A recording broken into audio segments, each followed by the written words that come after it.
Hello, everyone. Welcome back to another episode of the Dental Download Podcast. Happy Monday. My name is Haley, and I'm your host. This week, we are joined with another guest. We have an orthodontist joining us for a conversation in a couple minutes. I am going to do my typical weekly intro, and I did just want to mention, like I said in the last episode, we're doing a little book club of the book Atomic Habits over the next couple weeks. So at the end of this episode, I'm going to have a closing segment discussing the book, and I also encourage you to join our Facebook group for all things, but also there will be a post each week where we can discuss our takeaways from the books, maybe what habits we're trying to implement or which ways we're going to use different techniques from the book in our own lives. So I encourage you to join our Facebook group. It's just the Dental Download Podcast Facebook group, and you can get to that through our Instagram, which is at Dental Download Podcast, or you can just search it up on Facebook. But I did want to fill you in a little bit on what's happening in my life and also provide some motivation before we get into the conversation with Dr. Marianne. So not too much to discuss for life updates at this point. We're on our 3.5-week break. So it's December 27th when I'm recording this. Christmas just happened. My family celebrates that. And then we obviously have New Year's coming up in a few days. And my family returned back to Florida where they live for the winter, but I'm still here in Michigan for a week, and then I'm joining them in Florida for a week, and then I'll go back to Ann Arbor for my classes that start January 11th. Once we're up to that week's episode, I will give you an update about all the classes and everything I'm taking, but for now, just updates is that things are great. I'm really taking a lot of time to relax this week. Last week, I spent doing a lot of podcasts to make sure that I am on track and have episodes to post for you all next semester. But this week, I'm totally taking off of podcasts and YouTube, other than obviously recording intros and stuff like this, but not posting any videos this week. I'll be back posting vlogs the first week of January every Wednesday, and then sometimes extra videos. If you didn't know, I have a YouTube channel, and I posted over 20 videos in December for Vlogmas, which is basically you upload every day in December, but I skipped Sundays. So there's like 20 plus videos for you all to check out, and also everything is in a playlist on YouTube called Vlogmas 2020, or you can also look at my playlist called Dental School if you are new to this podcast anyway and you're interested in what I am up to as a D1 at the University of Michigan's dental school. And I did mention this in a vlog, but I'll say it on this platform because I know not everyone follows the vlog, but also the podcast. So if you did get into University of Michigan and you plan to come here and have any questions at all about the school or about housing, please reach out to me on Instagram, and I am so happy to help you. But that pretty much is everything for the life catch-up, really just relaxing, trying to read, obviously, Atomic Habits, like we're all working on if you guys chose to join our little book club segment. But I also have a couple other business books I want to read and some AGD, Academy of General Dentistry magazines I want to catch up on that are always really interesting and keep me in the loop on what's happening, I guess, in the professional world of this field that I'm entering into. So that is a really great organization. I've mentioned it so many times, but highly encourage you to join it if you are looking into general dentistry and you're not already a member, because you can join as a student and you can also join or stay a member when you're actually practicing as a dentist. But this week's motivation, I actually am going to take a little bit from the book. Not too many spoilers, but we did read the first 2 parts of the book, so I stopped right at part 2. So there's like an intro part, then there's part 1 of Building Habits. So those were the ones we read last week. And then next week, we're going to read part 2 and part 3. So in part 1 and the intro, my main takeaway was actually a motivational thing that I just wanted to throw into this episode. And that is that you really have a lot more control than you think with who you want to be. A lot of your actions and your decisions are made based on your own perception of yourself. So if you can reinvent your perception of yourself and really take a deeper look into who you want to be and start making decisions as if you are that person, you have that identity. If you want to be a really compassionate person, if you want to be a studious person, if you want to be a more educated provider, whatever it may be, frame yourself as like, I am a studious person, I am an educated provider, and you will naturally start to make decisions that reflect being that type of person. So ponder that, I guess, sit with that for this coming week and see if you can make any improvements in your life that you're looking to make. So with all of that said, in this intro, we will get into our conversation with Dr. Marianne, the orthodontist in California. Want to make a podcast? Spotify's got a platform that lets you make one super easily and then distribute it everywhere and even earn money, all in one place for free. It's called Spotify for Podcasters. Here's how it works. Spotify for Podcasters lets you record and edit podcasts right away from your phone or computer, so no matter what your setup is like, you can start creating today. Then you can distribute your podcast to Spotify, but also everywhere else podcasts are heard. Video podcasts are also available, and you can earn money in a variety of ways, including ads and podcast subscriptions. Did I mention it is totally free, no catch? I've been using Spotify for Podcasters since the very beginning of my show, and now we're nearing our 200th episode, so I can definitely say it's an easy platform, and I've really loved using it. So be sure to download the Spotify for Podcasters app or go to www.spotify.com/podcasters to get started.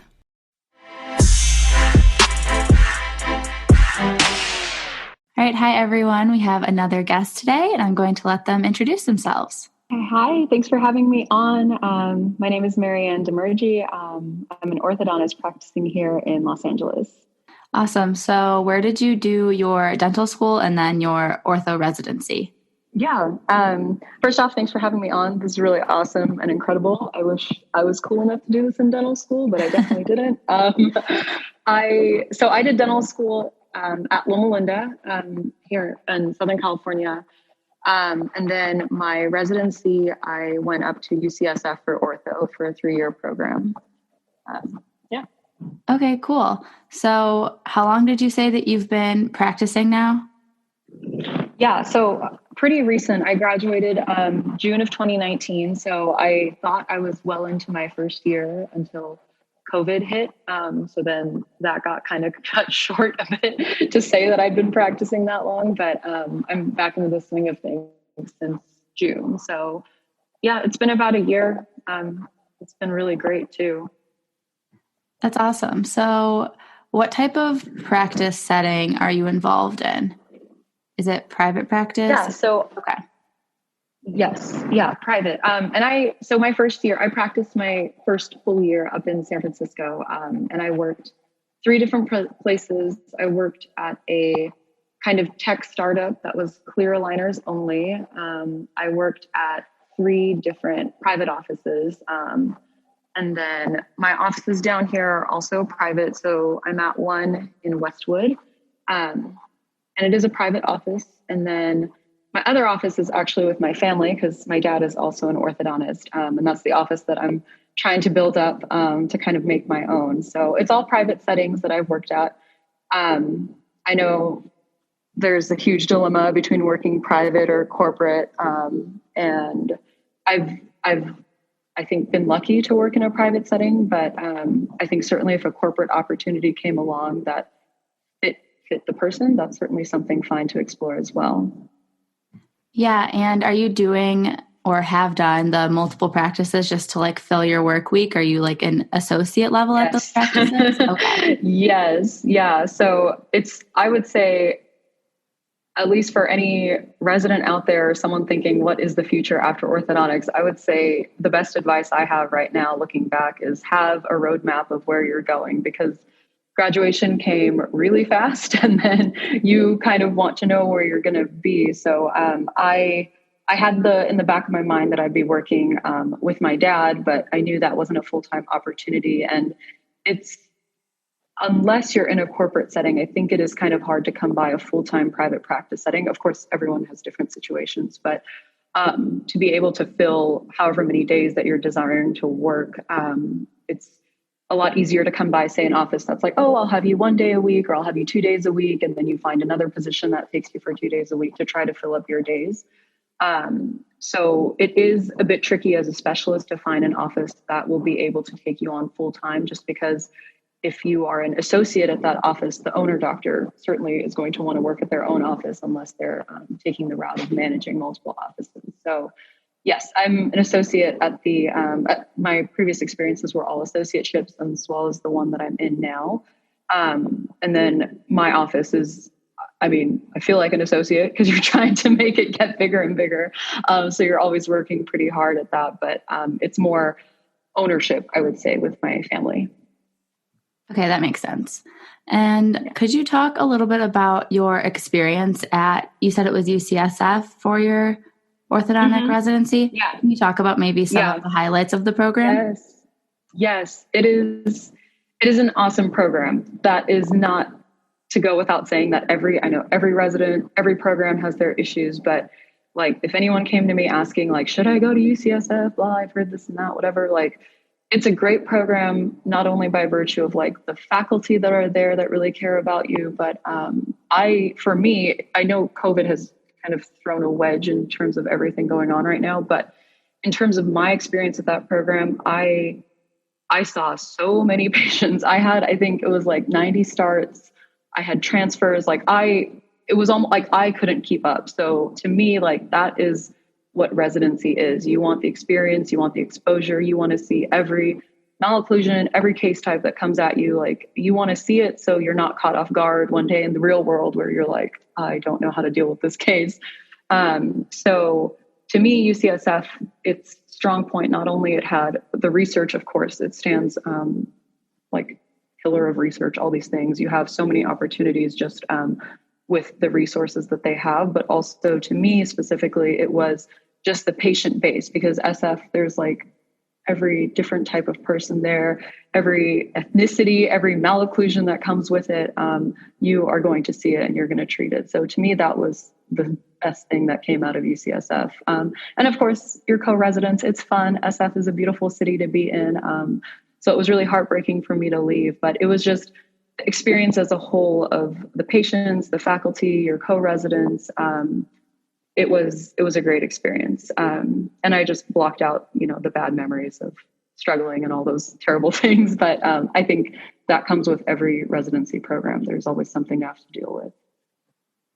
Thanks. Yeah, I feel like that's awesome that you said you ended up working there for a little bit too in San Francisco. So you probably got really attached. I'm sure it was hard to move. It was. It's so like I fell in love with SF. I would say like when I was in dental school, I was in the California Dental Association. Like I was the rep for my class. We went up there. Like it's a beautiful city. It's expensive. Like there's no way to cut that.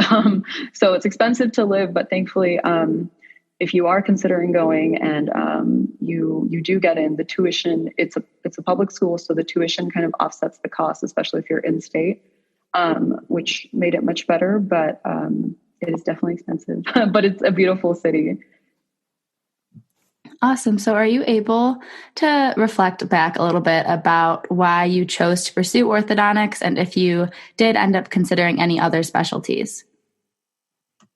Yeah. So for me, I mean, it started with my dad.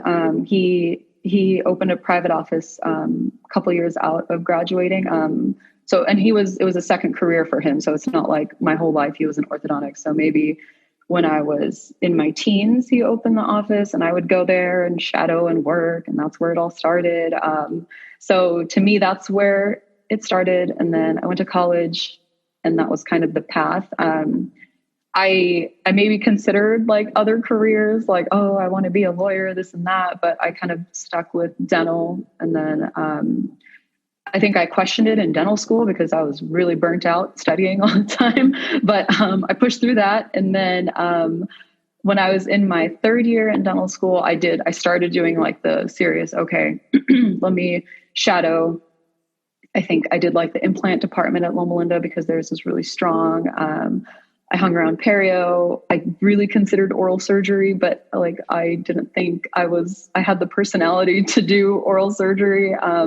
So to me, I gave some time to those to those specialties, thinking, could this be the one for me? But at the end of the day, it was always ortho, just because ortho, like I'm the most biased person to talk about ortho with, but I love it. The patients are happy to see you. Like dentistry, like I remember in dental school, like I don't know if my patients were great, but like patients were not so happy to see you because you have to tell them like, oh, you have decay. You actually need a crown. Just kidding. You also need a root canal on top of that. And they're staring at you like, I didn't know this. I'm not in pain. I can't afford this payment. So to me, that was like taxing on me emotionally. But ortho, like, they walk through the door, they know what they're getting, they want to get it.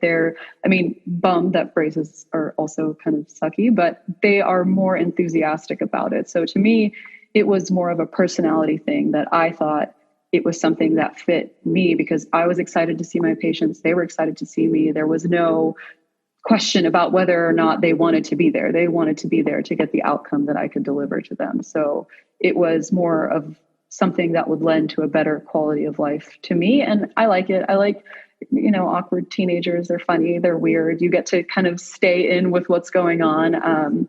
So for me, after doing all of that, my third year, I kind of committed to ortho, and then I didn't look back after that. That's really cool. So what would you say is something about orthodontics that is different than maybe you expected initially? I think everyone kind of told me ortho is so easy. Like, what are you worried about or whatever?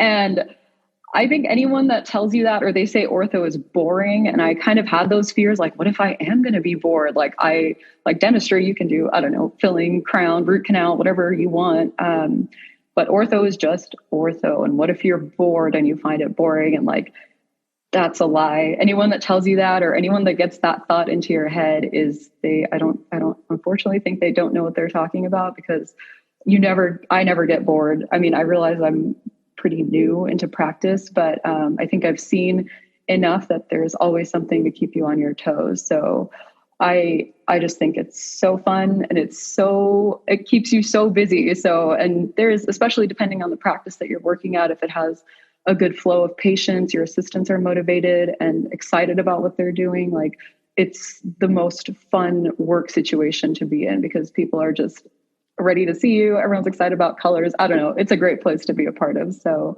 I think I did have those fears when I was applying, thinking like, what if I get bored, and what if I don't like it? I was already over dentistry by the time I was applying the residency. But all of that is not true. It's way too fun. It's almost too fun, honestly. Yeah. And I feel like all of dentistry, but definitely in ortho, you're really able to like improve the quality of life of the patient that you're seeing. Do you feel like any case that comes to mind when you felt like super proud of the result you were able to give a patient? It's usually with the class 3 or the underbite patients, the ones, especially the ones that go into surgery. Like, that to me is when I see those patients, at least for the exam, and I know it's kind of scary to be like, hey, did anyone tell you you needed jaw surgery? And they look at you like you're crazy.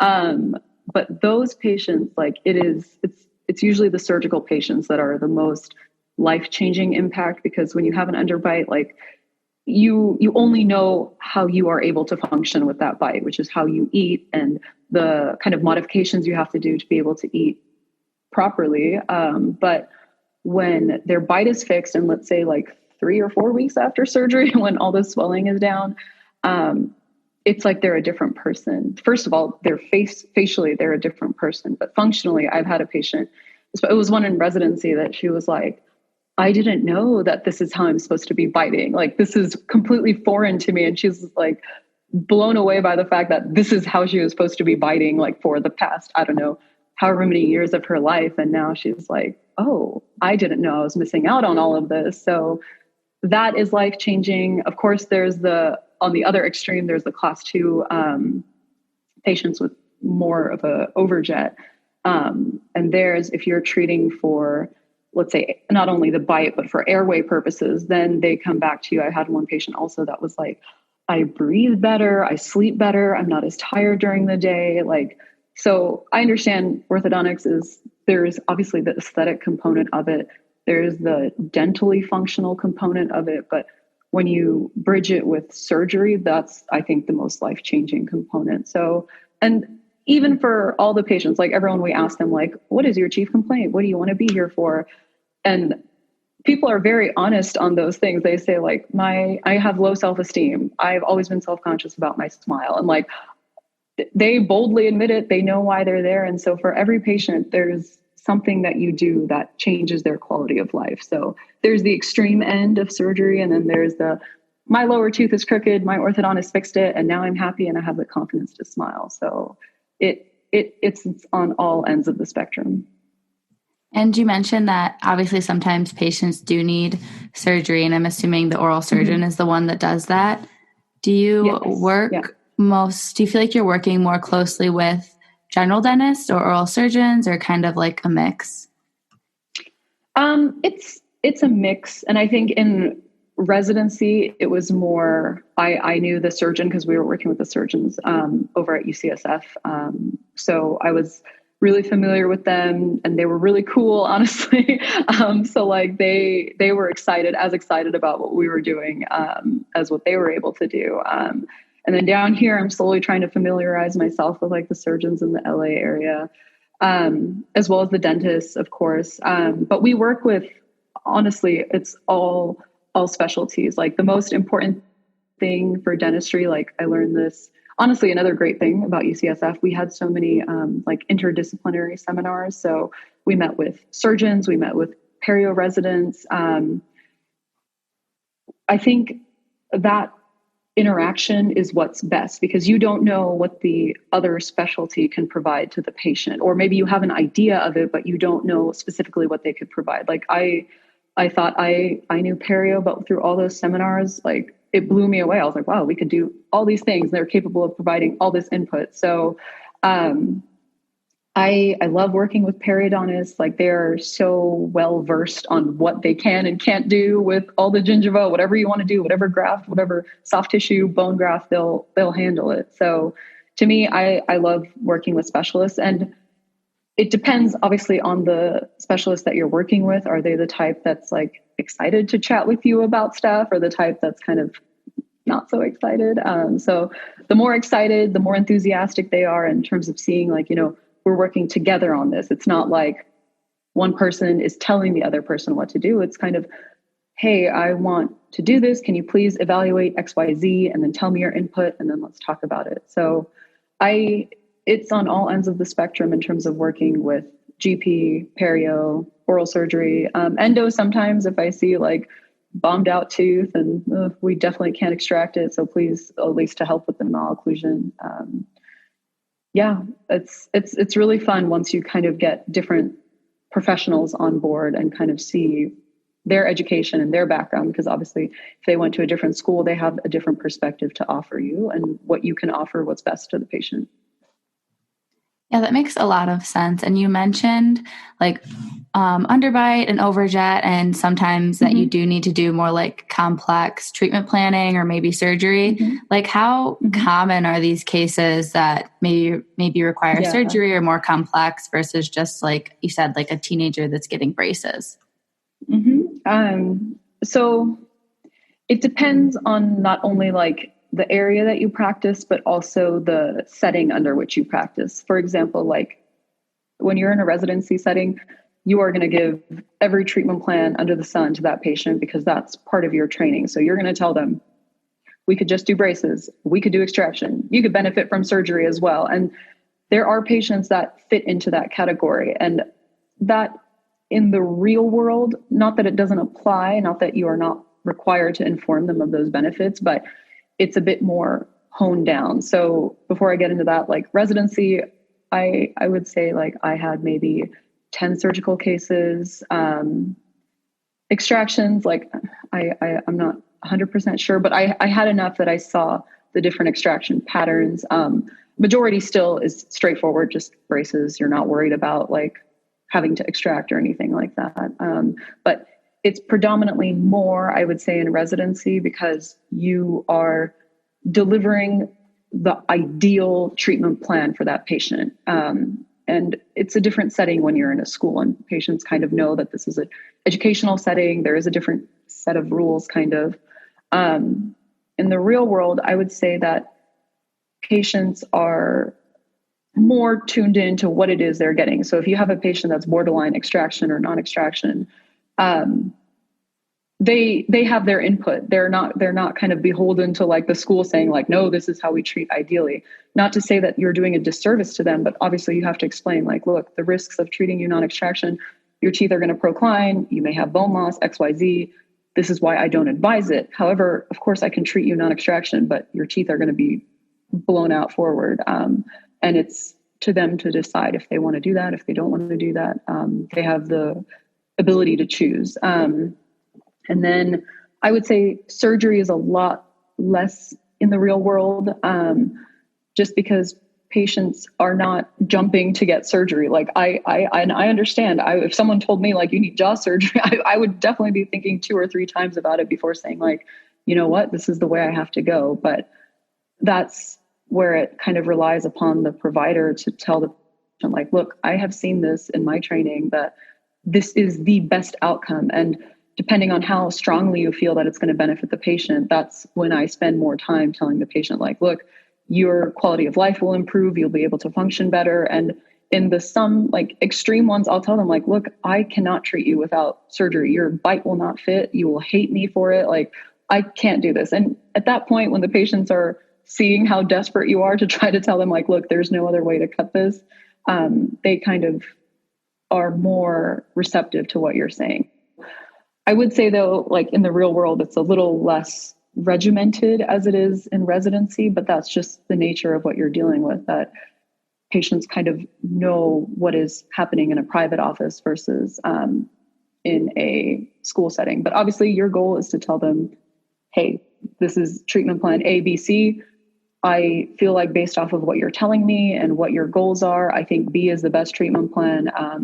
And then if they're on board with that, that's good. But there's some patients that you can sway if you tell them like, hey, have you ever noticed that your profile could look a little bit different? Then when you start asking the right questions, they start picking up where you're going with it. And it usually works in their favor. Yeah, thank you. So what do you think is one of the bigger challenges of your job? You've definitely talked a lot about all the things you like, but is there anything that's really challenging or maybe that you don't love so much? I think the challenge, like for orthodontics, obviously right now, is the DIY clear aligner companies.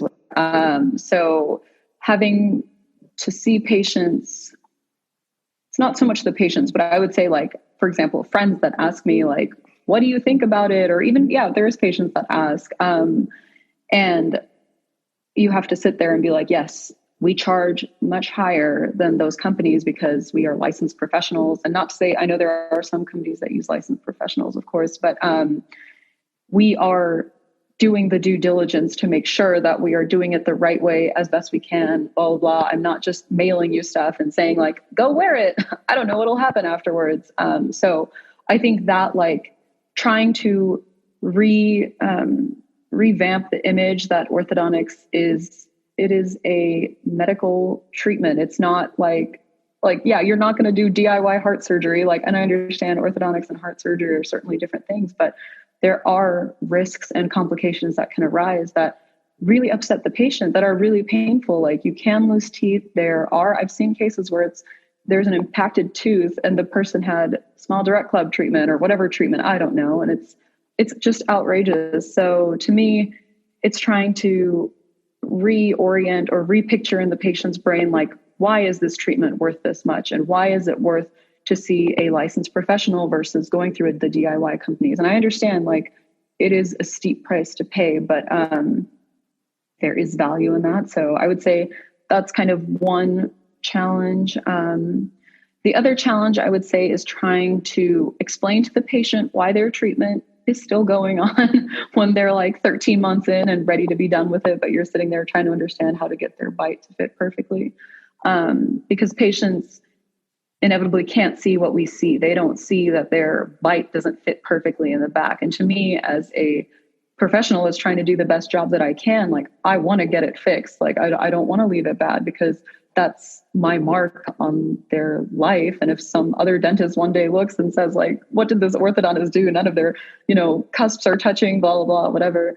So it's trying to educate the patient to see like, look, I understand your front 6 teeth look great, but there's another mess going on in the back that I need to take care of. So I think it's just patient education, patient awareness. And I think it's getting better and better because as I've practiced, there's more patients that are aware of like, look, my bite fits perfectly on this side and they're class 1, everything fits together. But then the other side, they're like, I have spaces between my teeth indicating their bites are not perfectly class 1. So I think there is an awareness that there is a distinction between what is good orthodontics, what is average orthodontics, what is really bad orthodontics. So I think it's just the education, the awareness, like seeing the value in the treatment beyond just, I have straight teeth. It's, you know, there's also a ton of teeth in the back of your mouth that need to be straightened out too. So there's those things, just trying to make sure the patients see the value in what they're doing. Yeah, and patient education, I would imagine, is maybe one of the reasons that you started your dental Instagram. Yes. Okay. Yes. Like yes, that was a big reason because it was actually, and I know you interviewed Dr. Joyce. She said it before. It's like, you can't say all the things you need to say in one appointment. Like, and even if you say it, they will forget it. They come back the next appointment and they're like, my wire is poking, blah, blah, blah. And I'm like, I told you it would happen. Like, so no matter what you do, like, you can't get it all in, especially in like a 1 hour bonding or an hour and a half, like, I don't know, hour and 10-minute bonding. So yeah, I made that page, like, cause I not only first, I wanted to obviously bring attention to the fact that I'm, a private practice owner and I want to treat patients, and I want to take care of them, but not only that, but I want other patients that are in orthodontic treatment to see my page and be like, oh, I had a question about this. Let me see if she has a post about it. And then scroll through it and hopefully find what they're looking for. So it's a mixed bag, I would say, because then sometimes you get the patients that then become experts better than you. And you're sitting there like, wait, why are you trying to teach me what I know? But I think if it's conveyed in a patient terminology manner that's appropriate to the patient to understand and makes them feel comfortable that like, okay, I am empowered with this information and I can do something, or I can be aware if they're not in treatment, then they're aware about maybe there's something wrong with my bite and I need it taken care of. It's something that helps them. Like, for example, I always have patients that come in and they're like, doctor, do I need braces? And like, I want to tell them, like, this is super biased again, but like everyone needs braces. There is no one with perfect teeth. So yeah, everyone needs braces. So when they ask me like, do I need braces? Like, yeah, of course you do. And it blows me away that that's even a question sometimes, but I don't know. So that's the point of my page. So not only to like, obviously promote myself and my practice, but to help patients, because this is not just my job. It's who I am. This is all I mean, left and right, I'm thinking about teeth. So I just want to help patients understand. Mm-hmm. And transitioning maybe outside of work, how do you balance your personal life and your job? So I would say like, it's been a journey. It's a learning experience. So starting from like dental school and like, I know like you're starting your dental journey. Like my first and second year was like, I studied nonstop, and especially knowing like, if I'm going to do ortho, I need the good grades or whatever. So I don't think I had a social life. I was just studying. So, third and fourth year got better. And then like you start hanging out with friends, blah, blah, blah, trying to do more fun things. Residency got even better because not that it's not challenging, but you kind of get used to the workload. It doesn't get harder, you get better kind of mentality. So you start understanding better, like, okay, I can intently dedicate my time, like this X number of hours. But then after that, I'm not going to spend a single second thinking about school stuff or work stuff, whatever. And then in the real world, I would say the payoff right now is you as a dentist, becoming dentist, whoever is listening to this, entering this field, like you have the power to choose your schedule. And when you are applying to school, I would say, I don't know if that quite sunk in, but now that I'm here, I'm like, oh, I see now, because you see like your friends that are grinding 9 to 5, Monday through Friday, like struggling. And then you have the luxury to choose like, you know what, I'm not working on Mondays. Like that's the bottom line. And you don't have to work on Mondays, depending on how you can make your schedule work. So right now I'm working like 3 days a week, I would say. I feel guilty because I probably should be working more, but it's up to you to decide your schedule. So you kind of make it work how you want it to be. And then in terms of trying to make sure that work doesn't interfere with your personal life, you need to learn how to draw those boundaries, because people will abuse it, unfortunately, because they know you care. That's the problem with being such a caring provider, is they know that you will jump to the opportunity to help patients. And of course you want to do that, but you have to also set your own limits as to what makes you productive during that 9 to 5 that you are working there. So you just need to learn your boundaries, know what you're comfortable with, know where you're willing to give and not. And then you have to just, unfortunately, the name of the game is you have to give your 100% when you're on clinic or seeing patients or whatever, because that's what they're there for. And you shouldn't be projecting your own stresses or whatever on that poor patient, even though I let them do that because I'm there to take care of them. But you want to make sure that you're conducting yourself in a professional way and these things, whatever. So boundaries, that's the most important thing. Thank you so much for sharing so much of your experience with us today. Do you have any final thoughts, closing thoughts that you want to get out to the listeners? It was not that long ago that I was right there, like I think I messaged you. I was, if you're like starting, like, I remember that day. I remember what I wore. I remember walking up to the campus. Like, so I was there. I vividly remember all those memories. Like, and I mean, if there's anyone that like has questions or like needs advice or anything, of course, not that I feel like I'm the end all be all on things, but certainly if there's someone that's interested in ortho or has questions or something pressing that they want to talk to me about, certainly like feel free to reach out on Instagram. Like, I love giving ortho advice.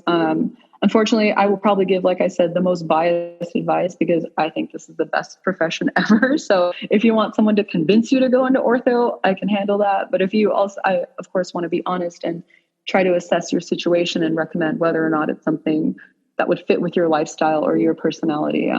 Because I know there's some people that are turned off by ortho because the fact of the matter is there are a lot of offices where it's the assistants doing everything. You just tell them and they handle it better maybe than you could if it's been a couple of years out. But I want to remind people, like, the joy of dentistry is like you choose how you want to practice. So if you want to be like my private office that I'm at with my dad, like, we work on the patients. Like, we are the ones delivering care. If that's the kind of way you want to run and you're fascinated by ortho, there's no one telling you that you can't do that. So it's kind of up to you to decide. So long story short, if you have any questions, I would more than love to help people, because I remember what it was like to be there. And I didn't have this podcast, Haley, when I was in dental school. And I wish I did, because like, I remember those feelings of like, I'm alone. I don't know who to talk to. I don't feel comfortable with, like, I don't know, reaching out to a resident and just saying, hey, can you tell me about this stuff? So I would love to be a part of that, because I still want people like excited about dentistry. I want people excited about ortho, because I remember what it felt like to feel alone during that time. So that's about it. Yeah. Ortho's great. I'll never stop saying that. Well, thank you so much for everything. And I will have your Instagram linked in the podcast show notes and also linked through on the podcast Instagram for people to get to it easily if they do have any questions for you. But thank you so much for your time today. I really appreciate it. Of course. Thank you. Thank you. Thank you so much. All right, so that is the end of our conversation with Dr. Marianne. Be sure to reach out to her Instagram if you have any questions at all. She is so kind and so driven and so willing to help pre-dents or dental students with anything at all. And make sure you stick around for the next couple minutes if you are interested in hearing my thoughts and takeaways on our book, Atomic Habits. And make sure you go over to the Facebook group and input your own opinions or tactics that you're going to implement into your own life. So I took some screenshots, I guess, or pictures of the book for certain things that I wanted to discuss with you all. So one of the things was in the Surprising Power of Atomic Habits chapter. And that was the concept of systems versus goals. So I thought that was a really interesting way to frame your outlook on what you want to accomplish in life, rather than looking at, I want an A in this class, to look at kind of a bigger picture and think of what kind of steps you need to take to get there. And ideally, I would think by focusing on these systems, you're going to find happiness and gratitude and fulfillment the whole way to just your life, the whole time you're living, and maybe working towards something that's far in the future, or working towards something that might be an easy goal. It might be just make my bed today or something.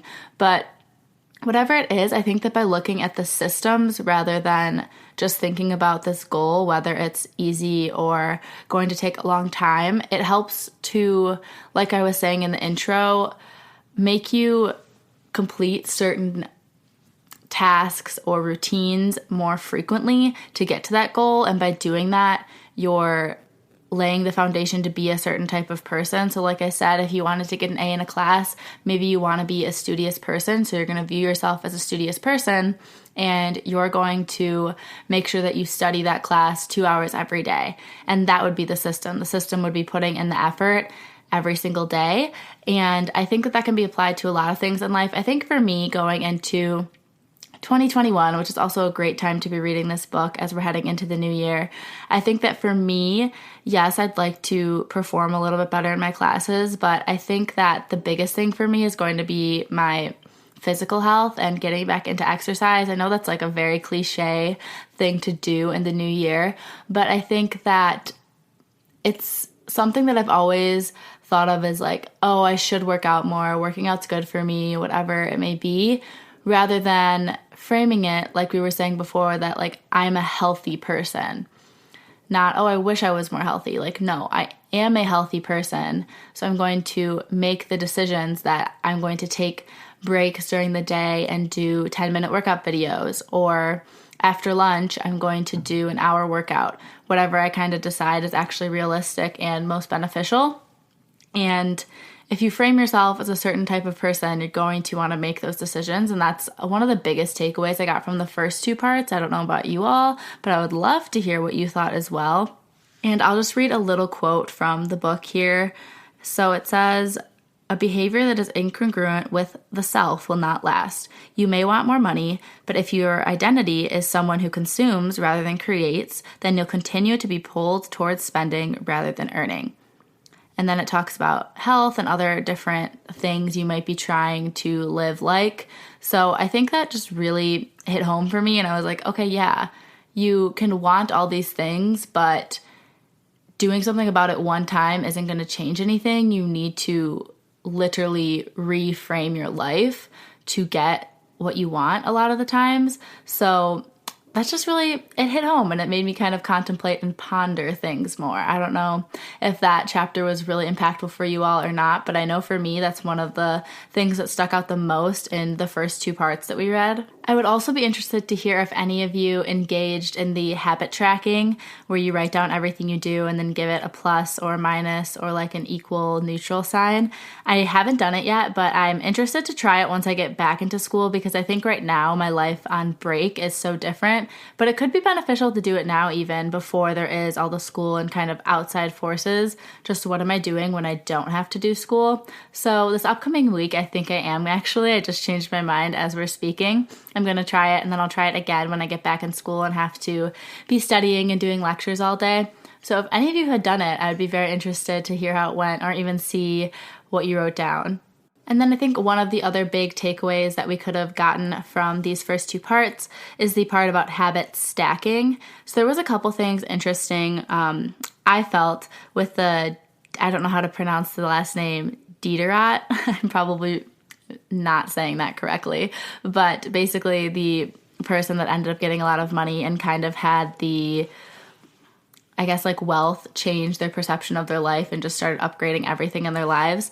But I think that reminded me a lot of how dentists warn you of lifestyle inflation. I'm sure some of you have heard of that, but basically now that you're a dentist, you think that you need to buy the big house and the fancy car. So that is one random thing that popped into my head when I was reading that, rather than like saving or paying off your loans or like saving money for your future kids to go to college or something. A lot of people just think, oh, I'm earning a lot of money, so I have to live like a luxurious life. So that was one thing that came into my mind. But the actual takeaway that they were getting at, I think, was, I can read this other quote at the bottom of this page. It says, "Many human behaviors follow this cycle. You often decide what to do next based on what you just finished doing." So I thought that was a really good explanation of the habit stacking and how if you're doing one thing, it's going to lead to another thing. So if you're able to put a habit in your normal routine or your normal mindset, it can just flow rather than, oh, I want to meditate sometime today, or I want to work out sometime today, or I should make a healthy meal this week. Like, it needs to be more concrete than that to, I think, really last. And that's one of the things. Like, a lot of things in self-help books, I think you know, in air quotes, oh, like, yeah, of course, that makes sense. But how much of it do we actually implement? And if you know these things, you're not implementing them, it's like, what are we doing? You know, at least that's how I felt. I was like, oh, well, of course that's true. But if it's true, then why aren't you living like your absolute best life, you know? So those are some of my takeaways for the first two parts. I would love to hear your opinions in the Facebook group post, or if you can't join the Facebook group, I'll probably make a post on my Instagram story as well. Well, the podcast Instagram, not my own personal one, as well, to hear your feedback. But I do hope you all enjoyed this episode. Next week, I am joined with one of our UMich students. She is a D2, so she's not in my class, but she's a year older, and we talk about mental health in dental school. So I hope you're all looking forward to that episode, and it can maybe give you some strategies to take care of yourself in this upcoming semester. And on that note, I will talk to you next Monday.